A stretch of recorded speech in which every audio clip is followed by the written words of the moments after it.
إبراهيم باي ياسي ولي الله برهام إبراهيم باي ياسي ولي الله برهام alhamdulilah xam naa comme da nga jógee ci déplacement ñu kii la bañ la kii rek ci kii bi damay jox Seydou Alioune waaw moom mooy présenté Baye Networking bi kii Seyda Dibor waaw mooy présenté Baye Networking bi Seydou Alioune wax ci forum bi nga xam ñëwoon nañ fii après man ñu tënk ci ziar bi rek incha allah. asalaamaaleykum wa rahmatullah waxul rabbi shrah li sadri wa yassir li amri waxlu xuddatan min lisaani yafqahu qawli. jërëjëf Pape ñoo ngi lay ziar ñun la waa association Baye Networking muy association boo xamante ni dafa dajale lépp luy taalibe Baye professionnel yi maanaam ñëpp ñi nga xamante dañuy yëngatu ci wàllu mbay ci wàllu wér-gu-yaram ci wàllu jàngale ci wàllu maanaam pàcc ci àdduna daal mbiru àdduna yëpp ñuy ay ndaw yoo xamante ni nag dañu nekk suñu biir maanaam association bi ñu tuddee ko Baye Networking di liggéey ci à partir de réseaux sociaux yi léegi di dimbalante jàppalante association d'entraide la et de solidarité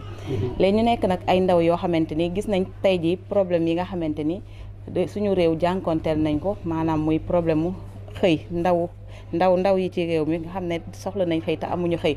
léegi Baye Networking taxaw tey jii ne suñu biir dañuy xool kat am na ñoo xamante ne ay entrepreneur lañ yore nañ ay entreprise léegi ci kaw loolu entrepreneur yooyu am na tey ay main d'œuvre yu ñu soxla léegi ñu gis ne ci biir Baye Networking maanaam am na ndaw boo xam ne jàng na ba pare waaye mënu fexe ba am liggéey ñu fexe ba boole ka entrepreneur boobu mu mettre ko en relation kooku jël ko ba tey ji mu am ci xëy ba Baye Networking biñ ko lancé léegi ca 2019 ba léegi jot nañ ci insérer maanaam dugal nañ ay ndaw yoo xamante ni ñu ngi jot a liggéey te fi ne ni liggéey boobu pareeguñ ci ñu ngi ci ba tey ndaw bu ñu gis ci biir association bi amul xëy dinañ def tout si suñu kéemtalaay kàttan ba utal la xëy foofu lépp nag ci biir Baye Networking ñu ngi fexe nag ba di repérer lépp loo xamante képp koo xam ne entrepreneur nga di taalibe Baye nekkoon beru woon xamuñu la woon ñu ngi fexe si suñuy démarche ba indi la nga dugg biir Baye Networking mu nekk tam association boo xamante tey dafa ñëw tàllal loxo ansaaru diin ak yeneen kuréel yu mu fi fekkoon tey jii mu bëgg leen a formaliser dajale leen rendre tey lañ doon def yëpp mu gën ko professionnaliser ndax tey boo xoolee àdduna ni mu tëddee tey jii lépp dañuy dajale pàcc yi tasaaroo woon yëpp ñu ngi koy jéem a dajale di leen jéem a formaliser ndax kat tubaab léegi këyit la xam léegi état lépp looñu mënti def tam këyit nga xam donc ci kaw loolu nag ñun ñu nekk di yëngatu ci kaw loolu xamante fexe ba fu taalibe Baye nekk ñu fexe ba am fa pôle boo xam ne maanaam koo xam ne moo fay représenté bépp taalibe Baye boo xam foofu association wala ni ko beddee nga fexe ba dugal ko ci kuréel ñun ñëpp ñu nekk benn ensemble boo xam ne dañuy pare Baye Networking da leen di capitaliser ñu nekk benn ensemble léegi ci kaw loolu nag fi ne fan yi ñu ngi woon ci tournée boo xam ne dañuy wër di seeti ji mu xadam Baye yëpp waxtaan ak ñoom ci projet boobu ndax projet la boo xam ne yaakaar naa bu gënee siiw yaakaar naa dinañ teg tànk fi nga xam ne Baye bëggoon na ndaw yi àgg fa ndawu Sénégal ak ndawu àdduna bi te yaakaar naa lu mel noonu nag mënoo ko def te demoo gis kilifa yi nga xamante tey ñoo ŋànk faydu bi ñu taataan ci ñoom seeni ñaan taataan ci ñoom tam accompagnement bi nga xam ne mooy war ndax yaakaar naa ndaw kat xëy na xam nga fi nga jëm de mais yoon bi tam xëy na dina bëri ay embûche ay dëj yaakaar naa loolu nag bu ñu ñëwee si yéen nañuy xàllal yoon bi wan ñu direction nañ def leen ni defee leen ko ne mais nekk na projet boo xam ne macha allah bëgg nañ mu nekk lu mucc ayib bëgg nañ mu àgg fa ñu jëm te bu àggee fa ñu jëm macha allah liggéey Baye Niass la Baye doon oote dina gën a wasaaroo ci àdduna bi incha allah rabbi léegi ma bàyyi kàddu Cheikh Moubarak Wade mi lay jërëjëfal. asalaamaaleykum wa rahmatulah. waaw Mawla yaa ñu ngi lay siyaar di la nuyu bu baax di la ñaanal yàlla yokk sa wér di la ndokkeel ci déplacement bi nga def ñëw incha allah. walla man nag maa ngi tudd Alioune Badara Sène waaw di président comité scientifique bu forum international des jeunes de la Fayda bi ñu war a organiser nga xam ne Baye Networking moom moo ko bëgg a organiser. forum boobu nag lu tax tey ñu tëral ko c'est juste pour mën a continuer ci lancé bi nga xam ne moom la Baye Networking day def muy benn mubaadara boo xamante ni Baye Networking moo ko jël ngir taxawal aspect solidarité ak aspect entraide bi nga xamante ni ñu ngi ko wax ci Baye Networking ñu mun ko gën a élargir à travers le monde taaliba Baye yëpp mun cee bokk ndax Cheikh Moubarak day faral di wax mu ne lu mu néew taaliba Baye ci àdduna mot nañ 200 millions waaye France 24 sax 400 millions la wax 400 millions taaliba Baye ci àdduna bi ci zaahir ñun lan la ñu jëriñ lan lañ ci jëriñoo ci zaahir yaakaar nañ Mawlaya Cheikh Ibrahim bi muy wax naan mi ngi wan jeunes yi mi ngi tukki ngir wan jeunes yi ëllëg fan la ñuy teg seen tànk fan lañ xool ñun tey jeunes yi bu ñu ñëwee gis mbooloo boobu noonu war nañ ko mën a jël ñu capitaliser ko xam ne Baye lii la ñu doon jëriñal waaye nekkul rek mbooloo mu bari bi ci àdduna bi taalibe Baye ñu ngi fees del ci àdduna bi te amuñ benn connexion bu am seen diggante waaw amul benn link amul benn entraide tey Cheikh Moubarak ñu ngi doon waxtaan ci ay projet yoo xam ne dem ba tey am ay école de la fayda école université faydu am fii école faydu am fii yoo xam ne ay professeur ay chercheurs jógee ci àdduna bi fu nekk ay taalibe Baye ñëw di joxe cours foofu noonu ci école yooyu noonu te loolu li koy waral mooy tey bés bi ñu organiser forum bi ba pare bëgg nañ ko organiser benn cadre de concertation internationale des jeunes de la fayda boo xam ne dana dajale mbooleem jeune àdduna bi nekk ay taalibe Baye di dajee ci concertation boobu noonu forum bi nag le 4 ak le 5 lañ koy organiser fii ci Dakar lañ ko nar a def 4 ak 5 septembre incha allah am na forum bi ci boppam thème principal bi nga xam ne moom lañ ko tuddee sax mooy mondialisation de la fayda un atout pour les jeunes donc tasaaroo bi nga xam ne Baye tas na ko fayda ci àdduna bi di mission am lan la ñu jëriñ ci zaahir ñun ñu war ko mën a jàppalante ci solidarité ci entraide ba kenn ku ci nekk foo nekk ci àdduna bi nekk ci instance de décision yi su ko defee comme ni ko Cheikh Moubarak di faral di waxee lu wax jooju nga xam ne Baye waxoon na ko naan araakuma mulukal ardu day nekk loo xam ne ñun dañ koy gis ci zaahir ndaxte mu amul sikk ne bi ñu ko waxee la am ndax ñoom Mawlana Cheikh waaye bu mu waxee rek dafay am waaye nag ñun ñu mun koo feeñal ci ñun forum boobu nag incha allah am na ay conférence sous thème yu ñu war a def am na aussi concours entrepreneuriat boo xam ne war nañ koo def tàggat ndaw yi nga xamante ni ñoo nekk ci faydu bi am ay projet ñëw def ay concours projet bi nga xam ne moom mooy projet bi gën a baax ñu mun ko accompagner waaye projet yi nag dañ koy focaliser ci loo xamante ni dafay am aspect dafay am impact ci faydu bi ci Medina Baye gannaaw projet boobu noonu bu ñu accompagner ki nga xam ne moo ci nar a gagné am na lu ñuy wax hackathon faydu hackathon dafa nekk benn solution boo xam ne benn initiative boo xam ne dañ ko def pour benn solution bu waroon a génn ci faydu bi moo xam faydu dafa am problème mu environnement moo xam Medina dafa am problème mu électricité moo xam problème mu assainissement la am ñu xalaat ñu ne léegi yéen experts yi nga xam ne jël nañ leen ay développeurs ñoo xam ne ci ay wàllum kii lañuy dox numérique ñu nañ créer ñu benn plateforme wala benn logiciel wala benn application boo xam ne dafay impacter ci assainissement bu Médina wala ci environnement bu Médina lañ bëgg ngeen xalaatal ñu ci 48 heures yi nga xam ne mooy 2 jours forum yi yéen du ngeen bokk da nga ni tëju di xalaat loo xam ne ci 6 mois lañ ko woon xalaat ñu xalaat ko ci 48 heures nañu problème bu assainissement bi ngeen ñu wax Médina kat plateforme bii wala logiciel bii suñ ko amee war na koo mën a créer su ko defee ñu jël solution boobu nag war ko mën a accompagner après dimbali leen ba su ko defee loolu noonu mën a impacter foofu directement Médina loolu mooy hackathon bi nga xamante ni bëgg nañ ko def incha allah ci biir forum bi tam ak conférence thèmes yi nga xam ne war nañ koo développer lu ci mel ni Baye Niass un repère de brassage des cultures amul sikk ne bu ñuy wax tey Union Afrique bu ñuy wax tey ñàkk boddi wante ci ay xeet Baye Niass war nañu kii ba pare ndaxte bu ñu demee ba ne Awsa daawul wax ak Igbo daawul wax ak Yoruba wala Yoruba daawul wax ak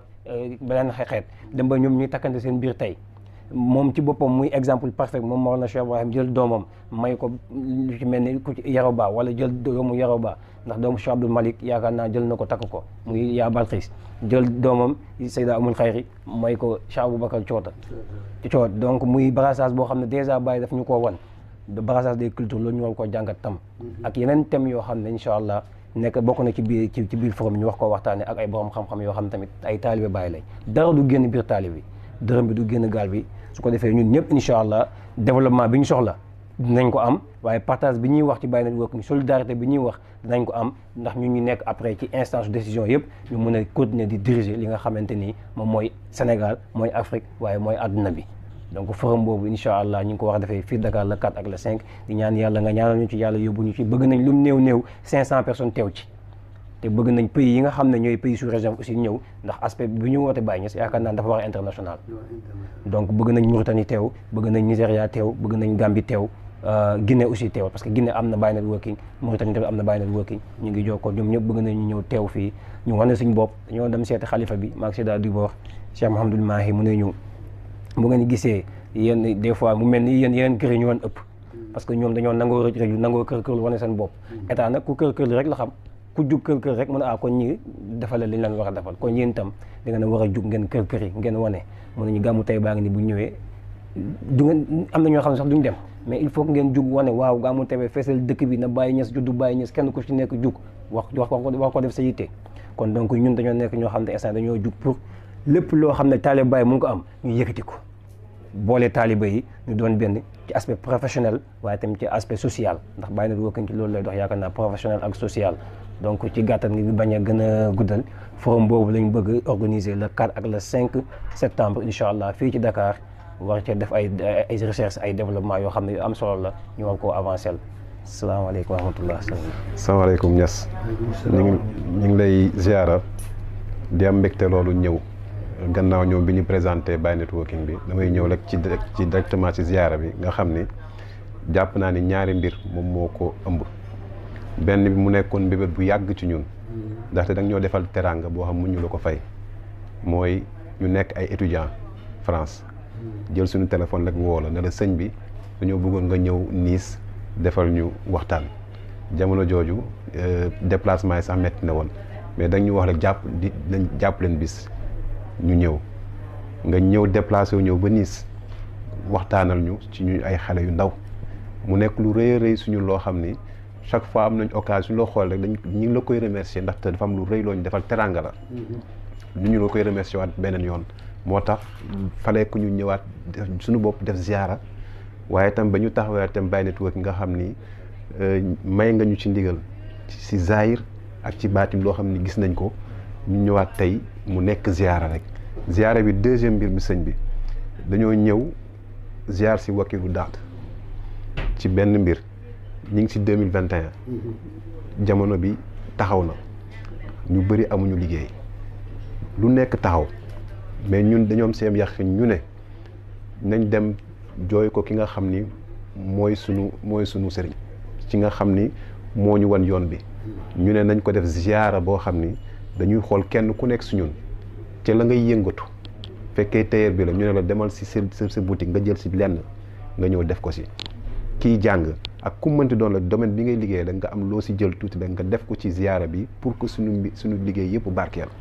loolu mooy ñëw li nga xam ni ñëw nañ ko waaye tamit beneen bi mooy ñëw sàkku ñaan ci li nga xam ni moom mooy Baye Networking dañ doon laaj suñu bopp chaque jour ñun Baye la ñuy doyee ban mission la ñu laaj mais gis nañ ni lii mooy boole taalibe yi ñu doon benn li mu doon wax ni gis na ay taalibe mu nekk buuri suuf moom mooy ñu boole lu ñu soxla rek mën ko am ci entreprise yi expliqué nañ ko am na yu bëri ñu ngi koy def yoo xam ni dox nañ sax dem ci entreprise daje fa ay nit te xamuñu leen woon ñu ne ñu diw ñaar ñii diw ñii Baye Networking lañ jaar pour ñu jël leen donc loolu am nañ ko ci ay résultats ñu yaakaar si nag nga ñaar ñun mu nekk loo xam ni day law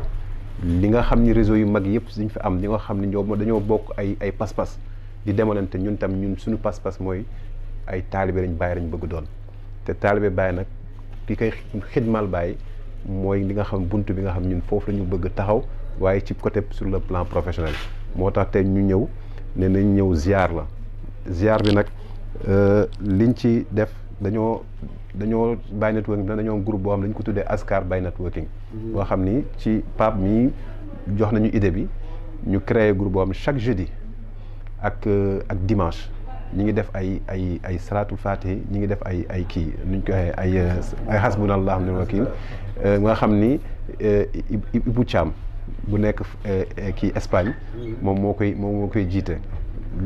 ñoom ñu bëri ñu ngi ci groupe bi def nañ tamit si salaatul faatihi yoo xam ne addiya la def nañ ci 48700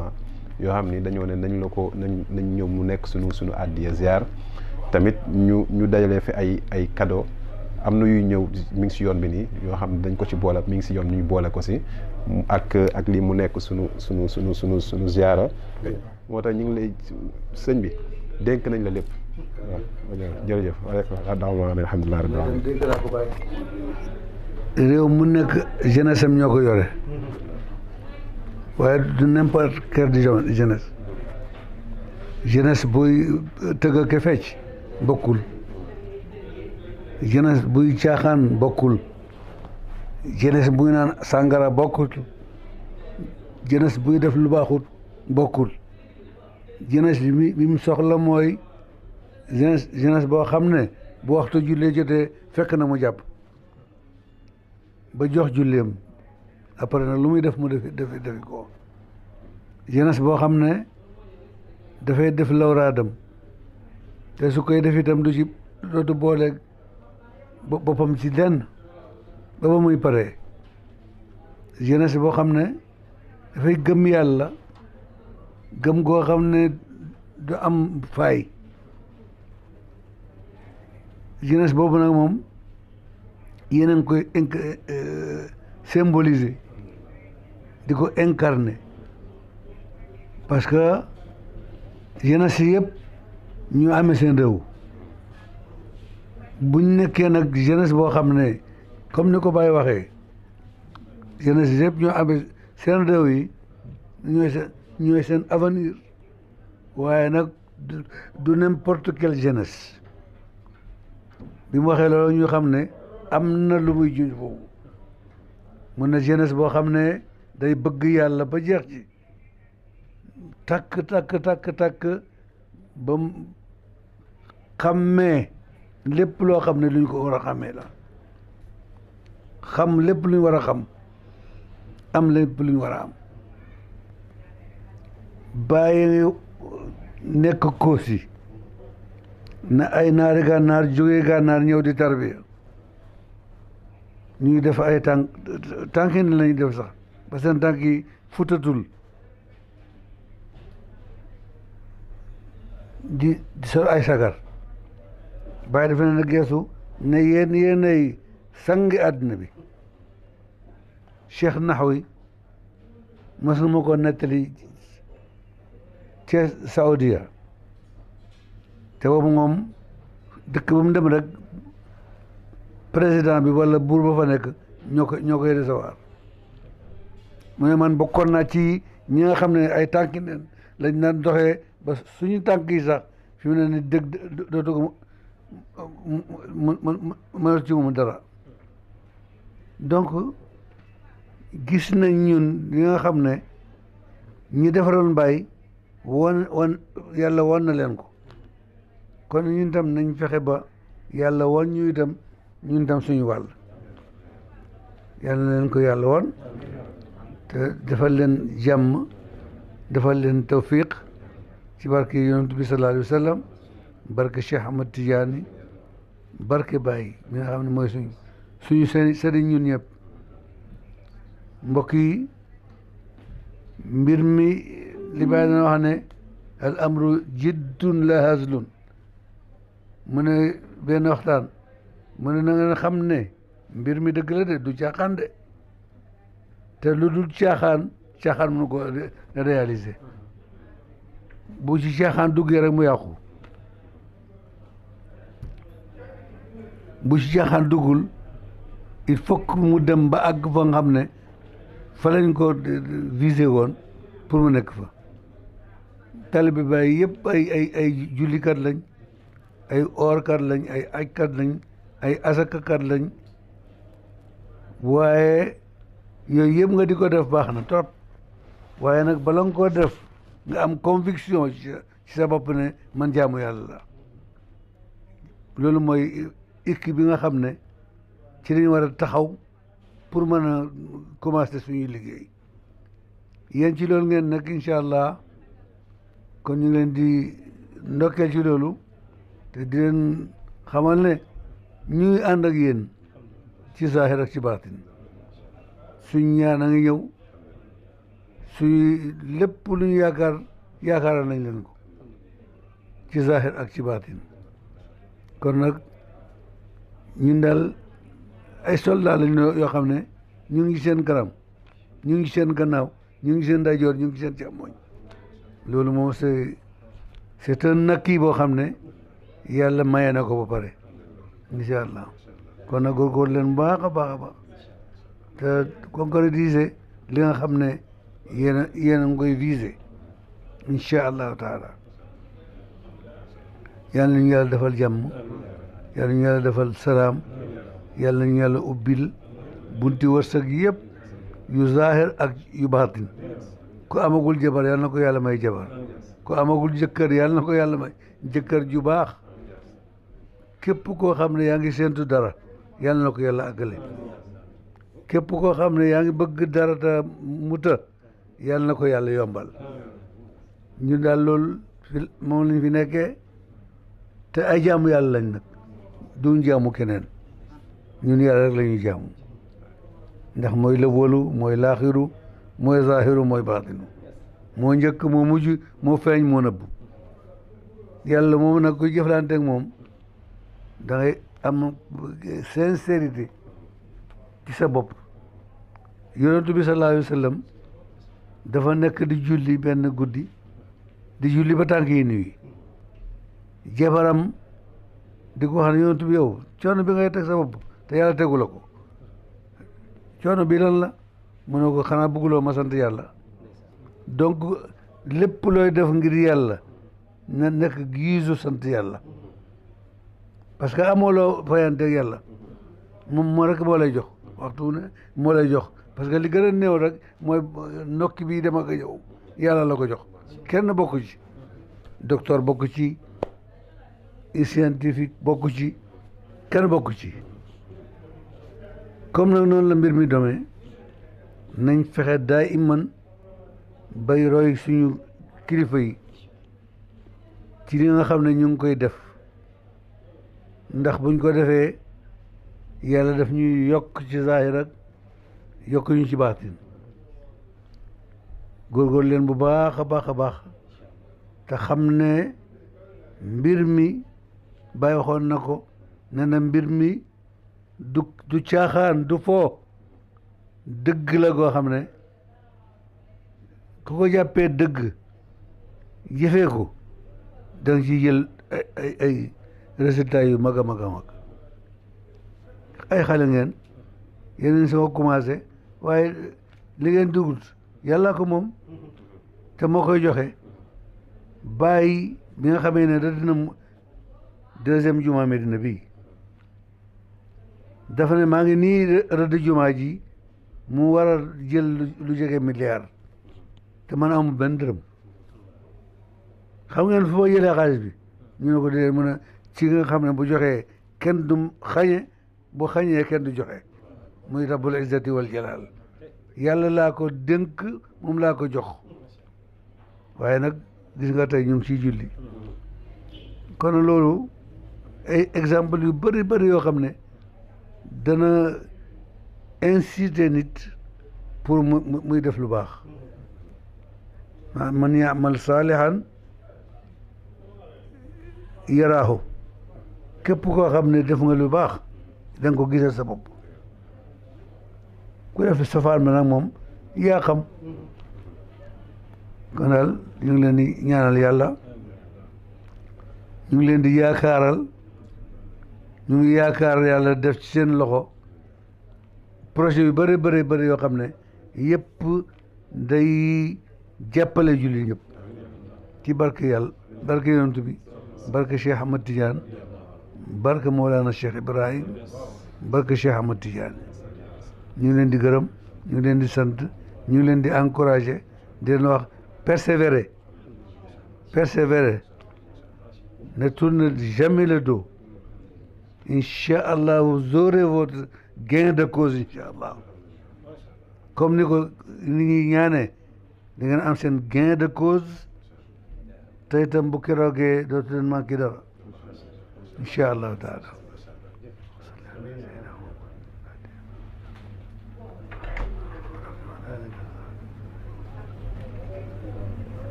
alhamdulillah